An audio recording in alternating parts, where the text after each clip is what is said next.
Hello, welcome to the BS8 Pod, a podcast series discussing the updates coming out of the University of Bristol. And we also want to give you a platform on which to share your views and thoughts on everything related to what we discuss and more.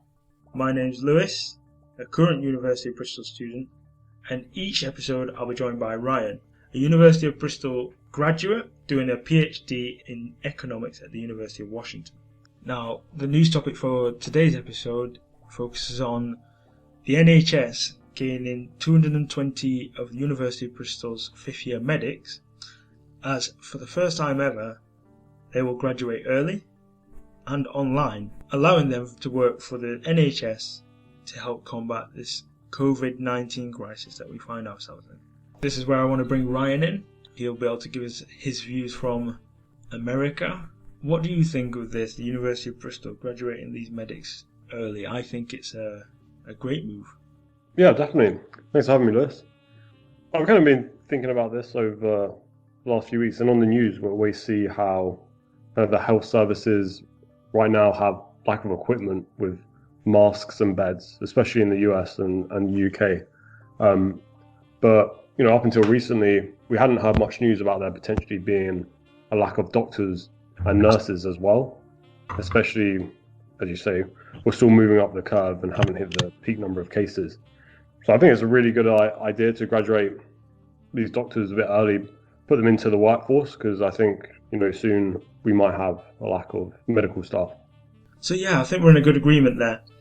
Just to expand on that a little, I would just like to get a perspective from the USA on what the situation is over there. For example, over here, our NHS staff are being lauded as heroes. We do a clap every Thursday evening at 8 p.m. Is the USA doing anything to step up its response, hiring more medics, etc.? Yes, I think in terms of kind of the hero status is exactly the same as UK. They're on the front line, putting effectively their lives at risk. There's been multiple stories of nurses and doctors, unfortunately, dying from the virus because they're in such close contact. And in terms of trying to kind of step it up, I think at the moment, the US is not at capacity in terms of the use of their doctors and nurses, but they are expecting to be over capacity very soon. And I think one thing they're looking for, they're not going to graduate students early in the UK, but they are going to be asking doctors to come out of retirement to go and help in the workforce to try and increase the medical staff. So that's one thing they're doing. And also some doctors who are trained in dermatology and they're podiatrists. I think that's correct. These people aren't effectively on the front line as they say it, but they have some of the knowledge and skills. So I think over time they'll ask doctors in these specializations to go and work in, I guess, emergency rooms and help out. So I think those are some of the ways. And I think one interesting way I was reading about in the US as well, that in New York, which is like the hotspot right now in America, they're looking to kind of reduce the licensing laws and allow foreign doctors to come over to the US and then practice in New York, where they especially need help.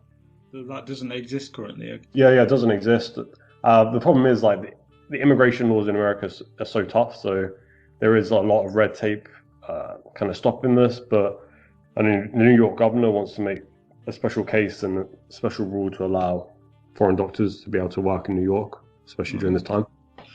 Oh, that's interesting stuff. So we've got medics being deployed on the front line. We've got a range of different science disciplines trying to work on a vaccine and understand the virus.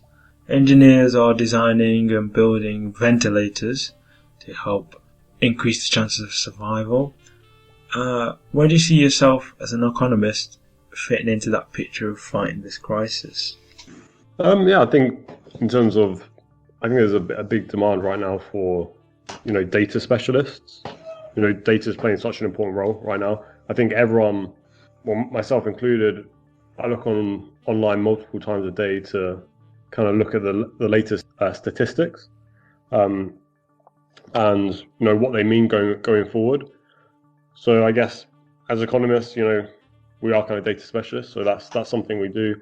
And then obviously this lockdown is having such a large impact on the economy. It's like the first time, it's just come to a standstill. So, lots of people are worried, financially and employment wise. So lots of research for economists to see how we can, possibly get out of this at the end, if there's, seeing some light at the end of the tunnel. So how can we recover from this?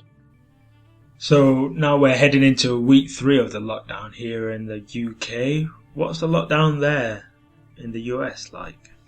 Well, I guess you're more stringent lockdown where you are. Where I am in Washington State, it's a little bit more relaxed, and we've been in lockdown for a bit longer than you guys. I think probably about one more week than you. Okay. We're around week 4 of lockdown, and it's just been extended our lockdown to April 30th. So got just under a month more. Yeah, another month. So, we haven't even got to a month here in the UK, but looking like it'll probably extend here as well. But yeah, you talked about the lockdown there. We've seen here that people have been, taken to Zoom and doing online fitness classes. People have been doing hobbies that they've been putting off for a while. People have been doing their gardens, being good weather in parts of England. So, what part of your lifestyle has been most affected, and how are you getting on? I think for me personally, I guess not being able to go to the gym. It's just good to get out and go to the gym, but like yourself, been looking online for fitness classes, and apart from that, as a PhD student, for economics anyway, you can really work anywhere remotely because you don't need to be in a laboratory to do certain stuff. Everything can be done from your computer. So I guess I'm lucky in that case. So the only thing that's changed is a bit of freedom to go out and about. I can certainly agree with that, mate. I think we'll wrap it up there for now. Thank you for joining me, and I'll see you on the next one, right? Thank you. See you on the next one. Great.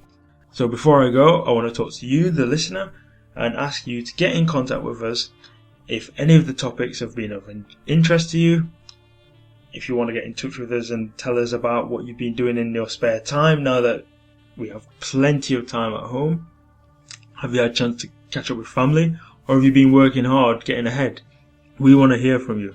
Perhaps you're worried about exam season. And of course, if you have any questions for our friend in America, don't be afraid to get in contact with us.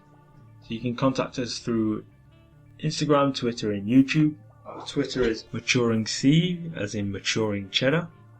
And on Instagram we are called Maturing Cheddar. We have some other podcasts out. This is going to be a special series that aims to keep you, the University of Bristol, up to date with the goings on around the university and across the pond. Thanks for listening. Stay safe.